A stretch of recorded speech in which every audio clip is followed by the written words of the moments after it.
오늘 말씀은 이사야서 52장 13절로부터 15절 3절만 보겠습니다. 이사야서 52장 13절로부터 15절 우리 한 목소리로 함께 읽도록 하겠습니다. 보라, 내 종이 형통하리니 받들어 높이 들려서 지극히 존귀하게 되리라. 전에는 그의 모양이 타인보다 상하였고 그의 모습이 사람들보다 상하였으므로 많은 사람이 그에 대하여 놀랐거니와 그가 나라들을 놀라게 할 것이며 왕들은 그로 말미암아 그들의 입을 봉하리니 이는 그들이 아직 그들에게 전파되지 아니한 것을 볼 것이요 아직 듣지 못한 것을 깨달을 것임이라. 아멘. 오늘 마지막 종의 노래, 종의 마지막 노래, 마지막 종의 노래, 하여튼 마지막 종의 노래라는 제목으로 이사야서 52장 13절부터 15절 말씀을 우리가 받을 때 이 하루 그리고 남은 날 동안 정말 예수 그리스도의 형상이 우리의 삶 가운데 온전히 새겨지고 드러나기를 주님의 이름으로 축원합니다. 자, 이사야서에서는 모두 4번에 걸친 여호와의 종의 노래가 나온다고 했습니다. 한 3번 지금 반복했어요. 그 얘기를. 지금까지 3번의 여호와의 종의 노래를 우리가 보았어요. 지금까지 보았던 여호와의 종의 노래는 간략히 한번 요약해드리면 첫 번째 여호와의 종의 노래는 42장 1절로부터 9절 사이에 나와 있었습니다. 이 여호와의 종의 선하신 성품과 여호와 종을 향한 여호와의 전적 보증을 강조하였죠. 그때 제 기억엔 이 여호와의 종의 노래를 하면서 이 땅의 지도자가 정말 여호와의 종의 그 어떤 성품과 여호와의 종의 어떤 그런 특징들을 가진 사람이 나타났으면 좋겠다라고 그때 한번 말씀드린 적이 있었던 것 같아요.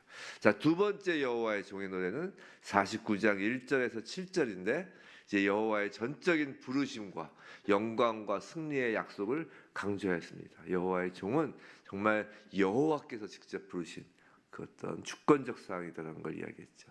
자, 세 번째는 50장 4절에서 9절입니다. 본 지 얼마 안 됐어요, 이거는. 그래서 여호와의 종의 고난을 이야기하는 가운데 그 중에서도 고난 가운데서도 전적으로 여호와를 의지하고 순종하여 여호와의 도우심으로 승리할 것이다 라는 것을 강조하는 노래였어요. 그리고 이제 마지막 여호와의 종의 노래 네 번째는 이제 오늘 본문으로 시작되는 52장 13절부터 시작해서 53장 12절까지, 즉 53장 전체, 그러니까 52장 13절부터 53장 전체가 네 번째 여호와의 종의 노래입니다. 마지막 이 여호와의 종의 노래가 총 4편의 노래 가운데 가장 길고 또 가장 유명한 노래이죠. 자, 네 번째 여호와의 종의 노래는 일명 고난받는 종의 노래로 알려져 있는데 이 예언의 노래는 이제 본래 제2위 성자 하나님, 즉 본래 하나님이셨으나 그 제2위, 그러니까 성자 하나님이죠. 성자 하나님이셨으나 성육신하셔서 여호와의 종으로 이 땅에 오신 예수 그리스도의 그 사역의 절정인 십자가 대속 순환에 대하여 이 여호와의 종의 노래는 마치 그 현장에서 목격한 사람의 진술처럼 아주 생생하게 묘사하고 있다는 것이 특징입니다.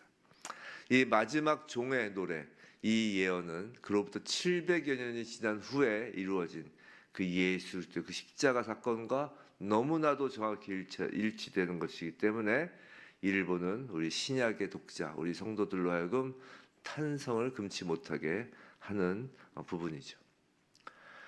그런데 이 마지막 종의 노래는 단지 종의 순환만을 예언하는 것으로 그치지 않아요. 궁극적으로는 이 여호와의 종의 순환 뒤에 찾아오는 부활 승천을 강조합니다. 그 승귀하심을 강조해요. 그래서 노래 전체적으로 무겁고 슬픈 분위기를 띠고 있음에도 불구하고, 좀 무겁고 슬픈 분위기인 것은 맞아요. 그런데 그럼에도 불구하고 그 부활 승천, 그 승리의 소식, 그것을 읽는 성도들로 하여금 승리와 환희의 소망을 가지게 하고 있습니다. 단지 뭐 슬픔과 절망에 빠지는 것의 노래만은 아니라는 것이에요. 그리고 이제 마지막 종의 노래인 네 번째 종의 노래인 52장 13절로부터 53장 12절까지는 또 5부분으로 나눠서 읽을 수 있습니다. 첫째는 오늘 본문으로 삼은 52장 13절에서 15절입니다. 그래서 이것은 이제 전체 노래 서곡에 해당하고 전체 주제를 요약하여 담고 있어요. 여호와의 종의 노래를 요약해서 담고 있어요. 자, 둘째 부분은 이제 53장 1절에서 13절입니다. 그래서 이것은 여호와의 종의 그 지극히 보잘것없는 어떤 외적인 모습과 그를 향한 사람들의 멸시와 천대에 대하여 예언하고 있죠. 세 번째 부분은 이제 4절에서 6절입니다. 그래서 종의 그 고독하고도 처절한 그 대속 순환에 대하여 예언하고 있어요. 이 부분이 이 4절에서 6절 이 세 번째 부분이 자주 암송되고 있는 부분이죠. 그래서 우리 여호와의 종의 고난이 바로 성도인 하나님의 자녀인 우리 자신을 위한 그 대속이었음을 다시 우리가 기억하고 또 확인하곤 합니다. 또 네 번째 부분은 이제 7절에서 9절입니다. 여기서는 이제 대속 순환을 감당하는 종에 대한 사람들의 무시와 무지와 오해를 이제 예언하고 있어요. 그다음에 이제 특히 이 부분은 그 7절에서 9절 이 네 번째 부분 이 부분에서는 이제 아리마대 요셉의 그 무덤에 장사되기까지의 그 일련의 과정까지 다 이제 일치합니다. 그래서 여호와의 종이 예수 그리스도시라는 사실을 분명하게 드러내고 있죠. 그 다음에 이제 마지막 부분 10절에서 12절 여호와께서 자기 희생을 통하여 당신의 기쁘신 뜻 곧 자기 백성을 위한 구속을 성취하신 종을 여호와께서 지극히 높여 존귀하게 하실 것이라고 결론적으로 선언하고 있어요. 다 봤어요. 다 봤는데 자 이제 여호와의 종의 노래 가운데 마지막 노래이면서도 예수 그리스도를 예언한 이 이사야서 어찌 보면 지금 여호와의 종 마지막 네 번째 노래가 예수 그리스도를 예언한 이사야서의 핵심 부분으로 볼 수 있어요. 그렇기 때문에 이 마지막 여호와의 종의 노래는 좀 자세히 좀 차근차근 보려고 합니다.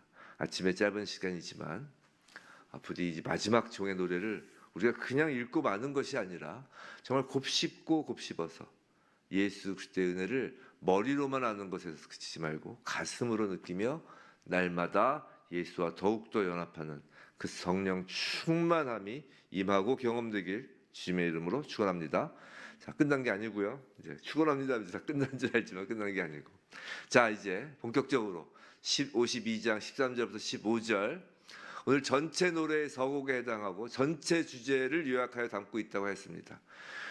자, 그런데 이 네 번째 마지막 여호와의 종의 노래의 첫 시작 구절이 13절 보라 내 종이 형통하리니 라고 시작해요. 보라 내 종이 형통하리니 받들어 높이 들려서 지극히 존귀하게 되리라가 전체 주제의 요약이라는 것이에요. 하나님께서 보내신 종은 형통하게 될 것이며 받들어지고 높이 들리며 지극히 존귀하게 될 것이다.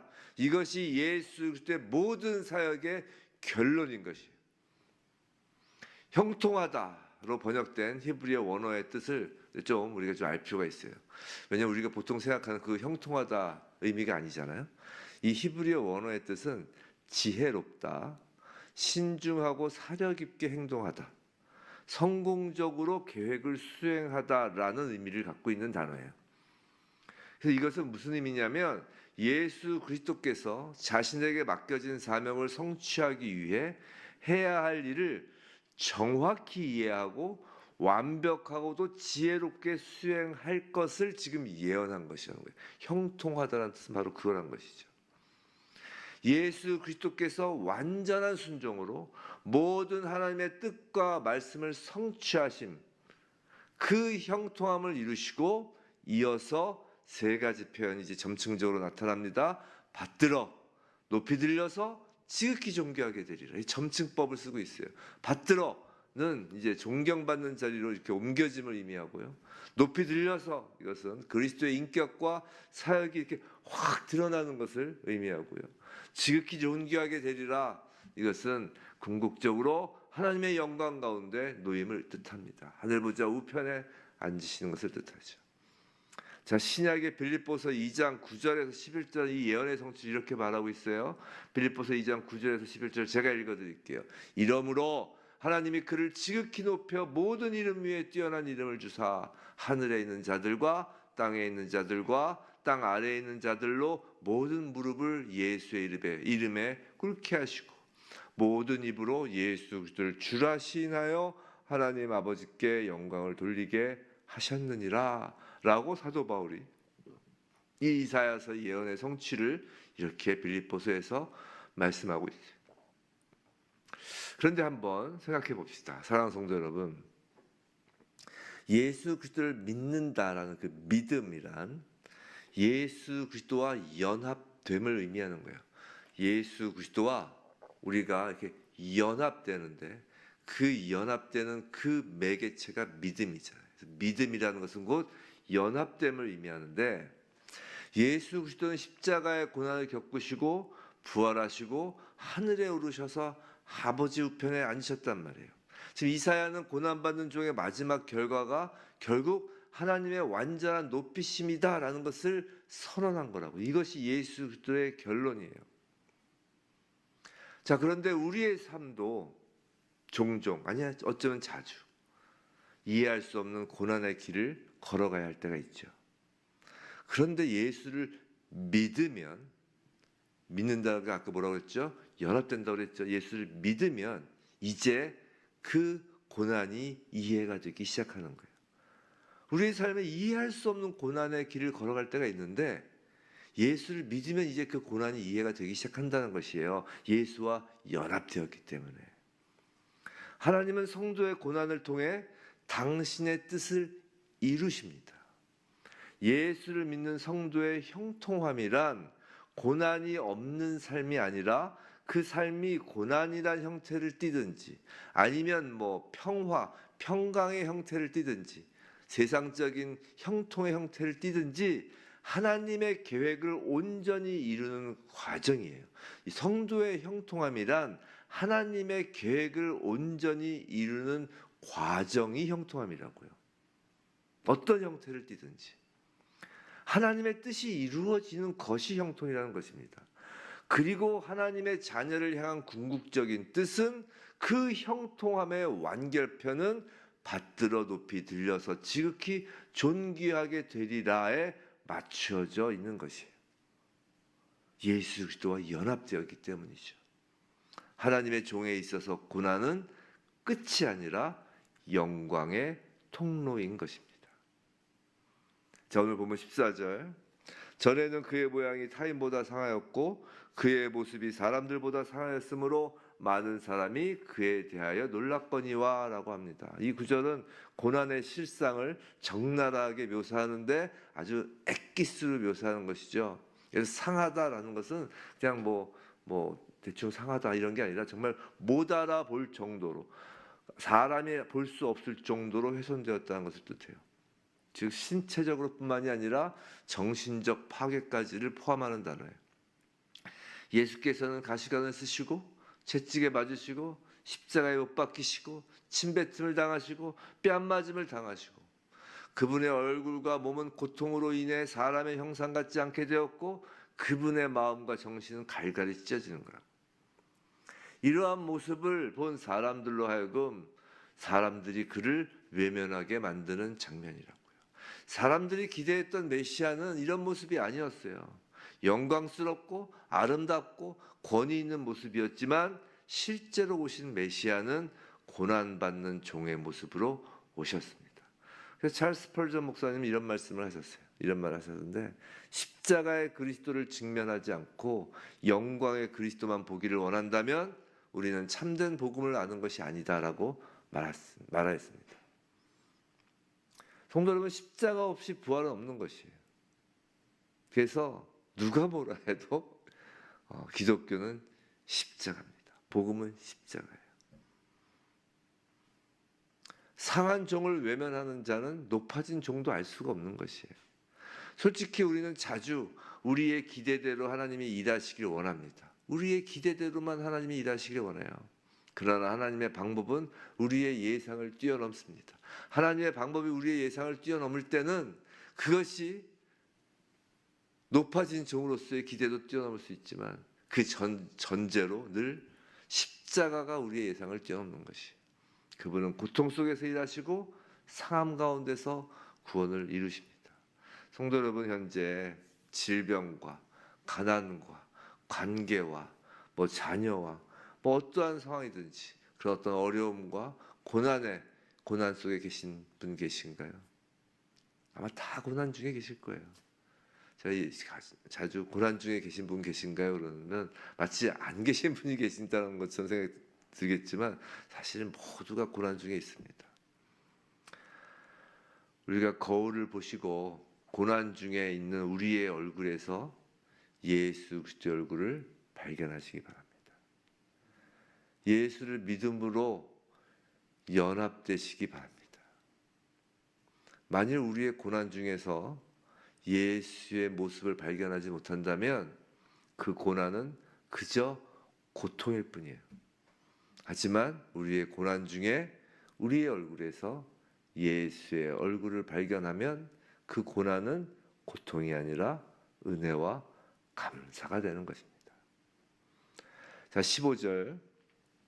그가 나라들을 놀라게 할 것이며 왕들은 그로 말미암아 그들의 입을 봉하리니 이는 그들이 아직 그들에게 전파되지 아니한 것을 볼 것이요 아직 듣지 못한 것을 깨달을 것임이라 라고 합니다. 가히 13절부터 15절이 이 여호와의 종의 노래, 마지막 네 번째 여호와의 종의 노래를 거의 엑기스로 정말 뽑아낸 것 같죠.